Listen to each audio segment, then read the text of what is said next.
Svi kažu kako je čisto u Americi, ja rekao da vidite malo ovdje oko mosta kako je čisto. On je šajba prljava od ovih buba, ali sad je toplo, ne mogu im ništa, koliko god pravo, bude samo još gore. Znači strašne su te bube. Pogotovo po noći kad se vozi. A ja obično vozim noću zbog ovakvih gužvi i ovog svega. I onda to bude haos. Rekao da probam malo to da operem.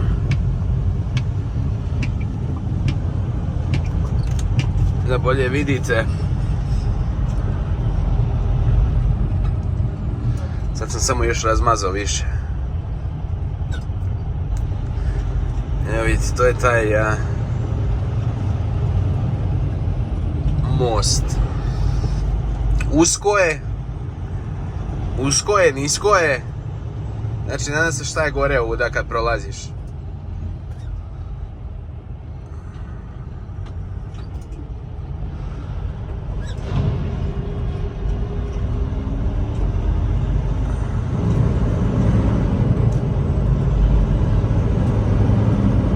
Kao što vidite, haos je tu. Znači, jedva se mimo ilaze kamioni koliko je to usko.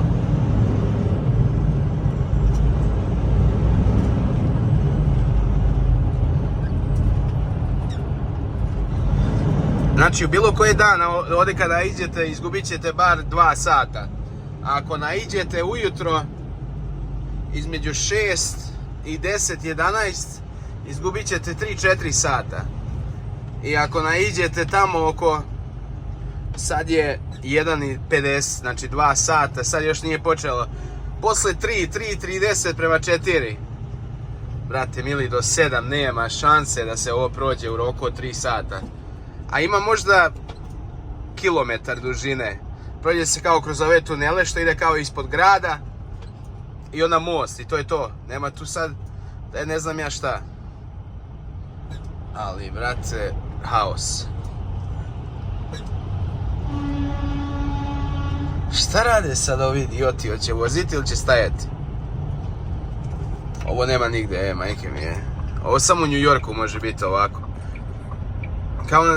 Kao na divljem zapadu, majke mi. Dobro to kažu, Gledajte šta je ovo. Ovaj je obilazio ovuda. Ona je obilazio nuda. Sad je sigurno neko se pokvario ovdje gore i sad svi prolaze levo. Ovaj mali, ovaj ne vidi iz ovog kamiona, sam se isprčio gore. Strašno.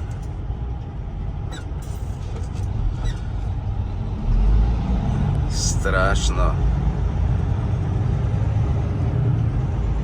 Ne daj Bože sad ovdje da se desi nešto. Tu ambulanta nema šanse da dođe. Ne znam odakle bi došla. Jedno gledao onaj kamion. Šta mu se desilo, nek Bog zna. Strašno, apsolutno strašno. A brate, našao si gdje ćeš se pokvariti, jebo mamu, Haos.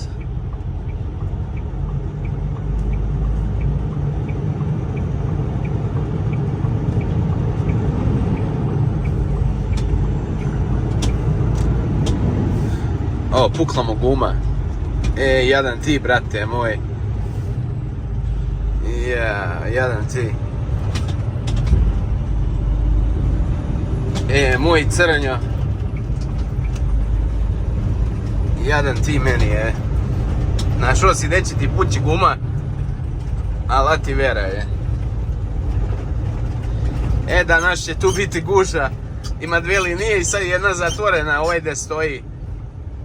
Ko naiđe danas na George Washington, neće biti kući do ponoći. Evo vidite koliki je taj most, nije to sad nešto.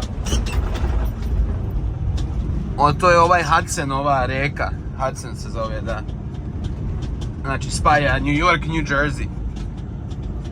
Iza nas je New York, a ovamo je New Jersey sa ove strane. New Jersey. Evo vidi, popravljaju svetla, svi vredni je danas. Gde si, barate?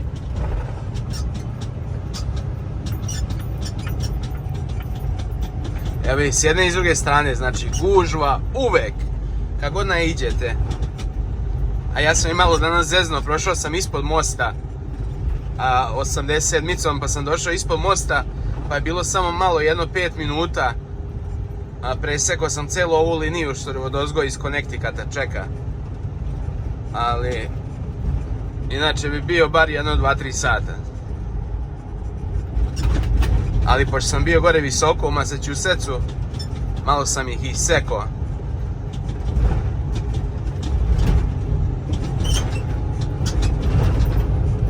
Nemam živaca ni za sebe, kamoli da čekam tu ceo dan.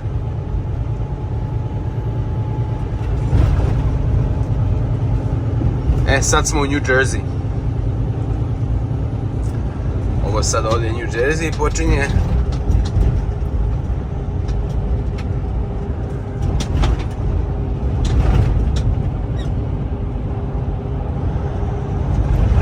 Evo vidite šta je tu. Znači gužva, strašno.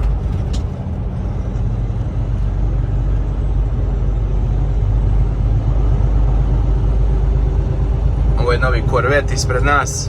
Ako niste vidjeli, sad vidite. C8. Ja mislim da su ove godine izašli ti. Ja mislim da je C8. Ali kao što vidite, znači, evo, gužva je, to je strašno. Za onu stranu, a tek za ovu. A za ovu je jedno 15 milja ispred mosta gužva. Sad odakle sam ja došao. Sad smo u New Jersey strani.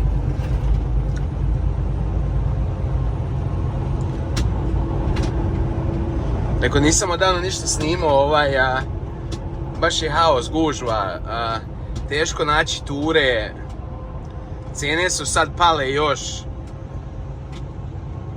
Znači baš je haos. Evo ovdje vidite piše Welcome to New Jersey. Znači sad smo u New Jerseyu. Cijene su još pale sad. Malo je i nafta otišla dole, ali cijene su otišle puno više dole nego što je nafta otišla. Tako da je firme se zatvaraju i levo i desno. Ja ne vidim, kogod ima vozače sad trenutno,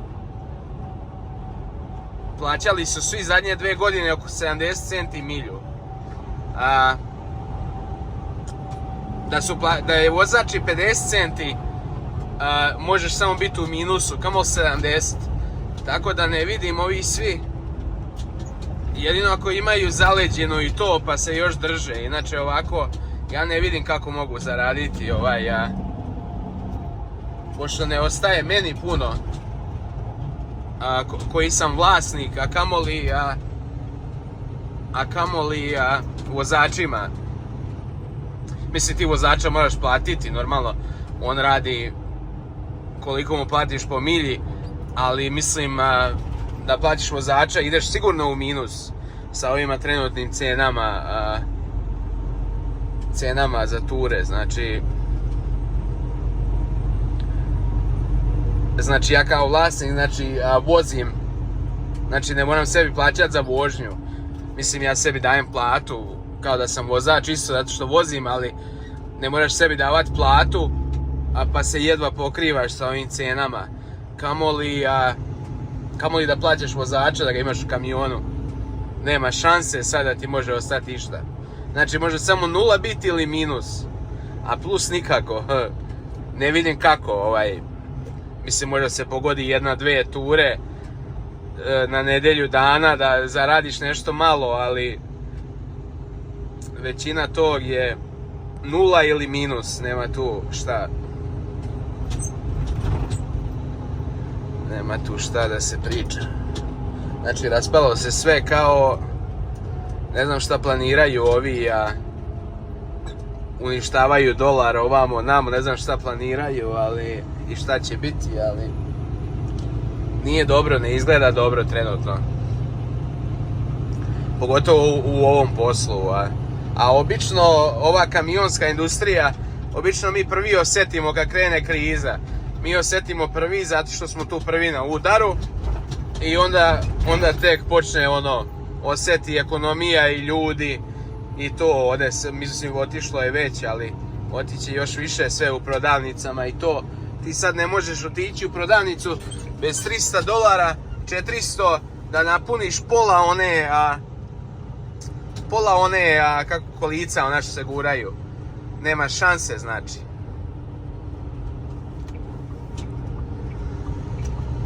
Nema šanse da je možeš napuniti bez $300-400. Tako da ja baš se sjećam, neki dan sam baš pričao sa nekim pre jedno 4-5 godina si mogao da kupiš tri ona kartona Coca-Cole, Fante ili tog nečega sokova u limenkama za $10. Sad je jedan onaj karton $10. Znači troduplalo se cene. Tako da mislim, neću da kukam, reći svi samo kuka, nebitno je za mene, ali samo kažem kakva je trenutna situacija ovamo. Ja sam radio od malena još i počeo sam i u Srbiji da radim poljoprivredu i to, pa sam uložio dosta para, plaćao sam svima unaprijed i kupovao sam sve i tako da sam uložio dosta para, tako da dolari nestane, tako mi svejedno. Navršit ću nazad dolare sa njiva, ali ima ljudi koji su investirali sve ovamo i za sad ne izgleda dobro. Tako da zato preprošle godine nikad nisam gledao cene ovamo, onamo, tamo, za Srbiju i to. Nek budem i u malom minusu, nek budem i na nuli, nebitno, tebi pare svejedno potrošio ovamo. Znate kako je kad imate para na gomili, to se izvuče ni ne znate ni gdje ni šta. Ovako sam samo odvajao, uvijek sam od sebe otmem i odvojim i uložim tamo. Nek ja tamo pravim i minus, nebitno, nek nemam zaradu. Znači da sam u minusu, ali nema veze, nazad će se te pare vratiti odjednom što sam uložio tokom cijele godine. Tako da, bar ja tako gledam, kao da sam ih sačuvao sam od sebe, tako da kako god bude, nebitno je uopšte. Treba uvijek biti u svemu i treba raditi svašta. Kogod se fokusira samo na jednu stvar, teško je to baš da pogodiš, da imaš tu sreću da pogodiš nešto koje će uvijek biti dobro. Znači uvijek je dobro biti raspodeljen, imati ideja, ulagati u ovo, ulagati u ono. Jedno vrijeme sam radio ovo, dionice ove,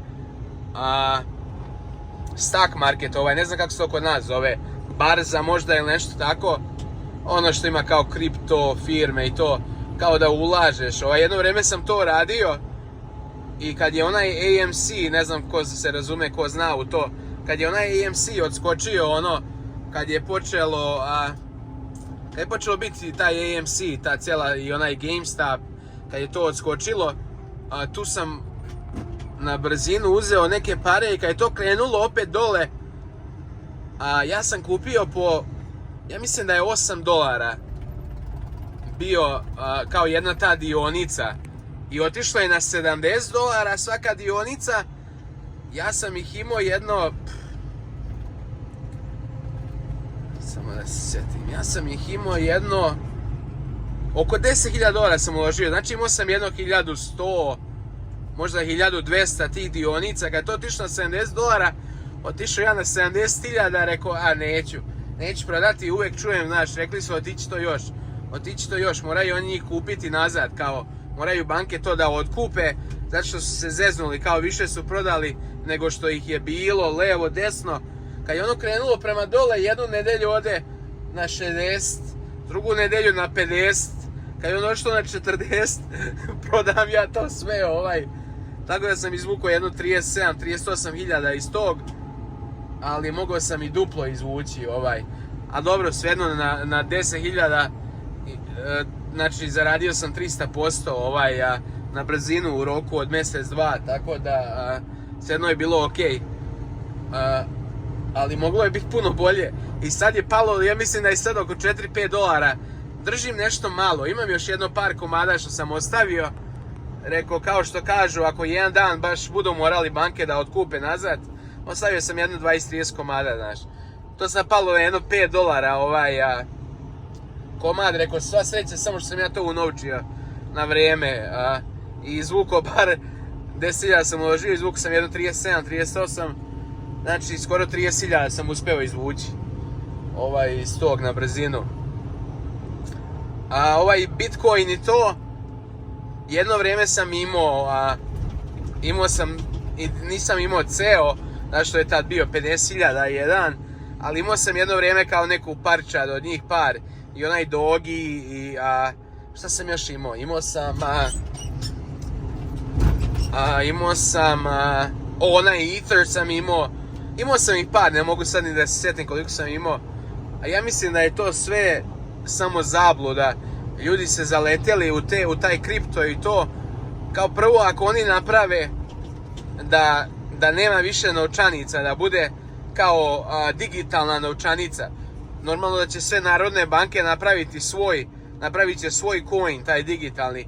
Neće sigurno reći, Bitcoin, sad ćemo mi početi vas da koristimo od juna, počet ćemo da koristimo vas, normalno da to napravit će banka svoju centralnu digitalnu valutu i pretvorit će, na primjer, dolare u tu valutu. Neće sigurno uzeti neku od ovih, to su samo priče i gluposti, ljudi se napalili, ja mislim da će uskoro svi pogubiti pare na tom, to će sve propasti kad se vidi ko stoji iza tog i to sve kad izađe, da se vidi šta, kako, ko je to sve izmislio i to, vidjet će ljudi da je to sve prevara i zabluda samo od drugih stvari. Kao i sad trenutno sa Trumpom, kao što su ga uhapsili levo, desno, to je sve samo zabluda, da ljudi imaju oko čega da se svađaju i da se prepiru, a dok se događa drugih 10 stvari iza leđa, Kina, Rusija, Koreja, svi se udružili da dolar ne bude više svetska robna, da bude svetska rezerva, pošto dolar je uvijek bio rezerva u cijelom svijetu, znači sve države koje su držale pare, keš u rezervama, sve je bilo u dolarima. Kad je Amerika udarila sankcije Rusiji, oni su sve što su uradili, oni su rekli, vi više nemate dolare, i uzeli sve dolare od njih i kao vaši dolari više ne važe, i to sve što su uradili, sami su sebi ubili svoj dolar sa tim. Sad kad se ovi svi udružili da i oni ne koriste dolar više, a oni su naštampali dolara ko zna koliko da šalju sad u Ukrajinu tamo, to kad se počne vraćati, ja vjerujem da će izgubiti dosta vrednosti. Neće to tako brzo, ali u sljedećih 2, 3 do 5 godina lako se to može desiti. Pošto kad pogledate Kina, oni nemaju nikakve snage, oni samo sad malo se tako sa Rusima udružili. Vi kad pogledate Kina, do pre 5-6 godina bili su 3. zemlja svijeta, oni su, tamo žive još ljudi u kavezima i po njih 50 žive u jednom stančiću u kavezima, imaju krevete i to, oni su gdje su oni, Amerika je njih i napravila kad su ovo potpisali pre par godina da tamo pomeraju dosta ovih američkih firmi i to, oni su ih i napravili. Kina, oni se samo malo kurobecaju kao neka svjetska sila. Gdje su oni, daleko su oni od bilo čega, do 2015. su bili, nisu smjeli imati više od jednog djeteta, nisu više znali šta će sa ljudima, nisu znali šta će sa govnima, kamoli šta će sa ljudima u toj državi. Znači, ja mislim da će oni njih brzo vratiti nazad samo da dođe pravi predsjednik na vlast, vratit će se to brzo sve na svoje. Onaj koji ih je napravio, taj ih može i uništiti. To je narodna poslovica. Ja te napravio, ja te i ubio. Tako da nema od tog ništa, ali to što se tiče novaca, to nešto se šuška da će izaći sa nekom digitalnom valutom, ovamo namo. Florida je prva izdala da oni neće da prihvate, Florida kao država neće da prihvate to, hoće da ostanu u papirnim parama, pošto papirne pare kad imaš u rukama znaš da imaš pare, a digitalne danas ti mogu biti u računu, sutra ti mogu blokirati račun i nemaš ništa. Tako da ja mislim kad bi oni to baš htjeli da to tako bude, ja mislim da bi za čas ispao neki svjetski rat ovdje i ko zna šta. Ali što jeste, Biden je uništio Ameriku u roku od 2-3 godine. Nas je zakopao sljedećih 10 godina da se ne možemo izvući. Tako da nešto se mora desiti uskoro. Ali ja vjerujem da će opet biti isto. Doće sad, kogo bude sljedeći predsjednik, doće republikanac neki, teće odmah u rat, kao i Bush kad je došao,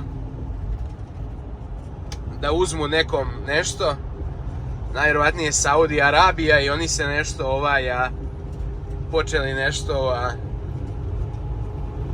počeli se nešto uzdizati, da neće da prave naftu ovamo namo, i oni su se nešto udružili, i njih je Amerika napravila, tako da i oni su bili treća svjetska zemlja do sad skoro isto, tako da ja vjerujem kad neko dođe sad novi 2024. kad novi dođe predsjednik, ja vjerujem da će odmah oni krenuti u ofanzivu protiv nekoga, da nekom nešto uzmu, pošto jedino to tako može, da nekom uzimaju da bi nastavilo ići sve normalno kao do sad.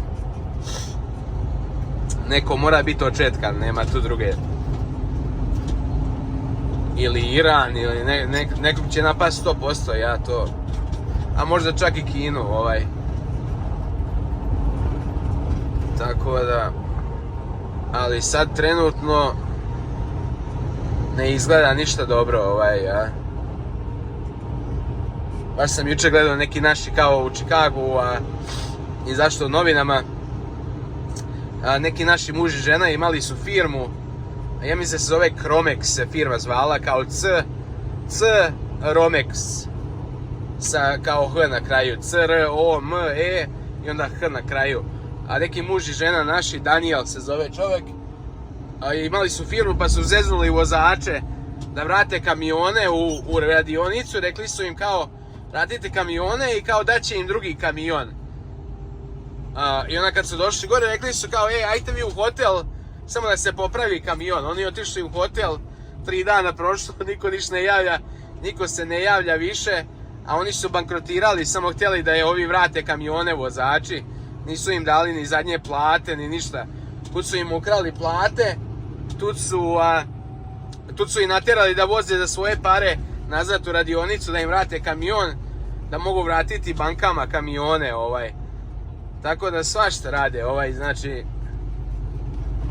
niko nema gore ime u Americi nego mi Srbi današnjih dana, Pogotovo u Chicagu. kao da se svi najgori naši odande, iz Crne Gore, iz Bosne, iz Hrvatske, kao da svi najgori idu u Chicago, Malo se nešto desi. Ili neki scam, ili neka krađa, ili ne, uvek je nešto, znači nema tu. Uvek neke prevare. Znači, Ukrajinci, Rusi isto tako, uvijek neke prevare, znači nema tu šta. Samo da se zaradi na brzinu nešto i da se beži što dalje. Ali obično završe svi u zatvoru. Kao oni naši što su ukrali 128 miliona iza FedExa.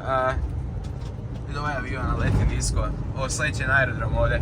Kao oni naši što su ukrali 120 miliona iz FedExa, pa su ih pohapsili, ne znam koliko su imali, skoro 1000 nešto kamiona. Sve su izgubili, kuće, kamione, strašno, znači ljudi stariji 56 godina, ceo život su u kamionima i sve su izgubili. Jebi ga, oni svakog puste malo i onda kad ti stanu za vrat,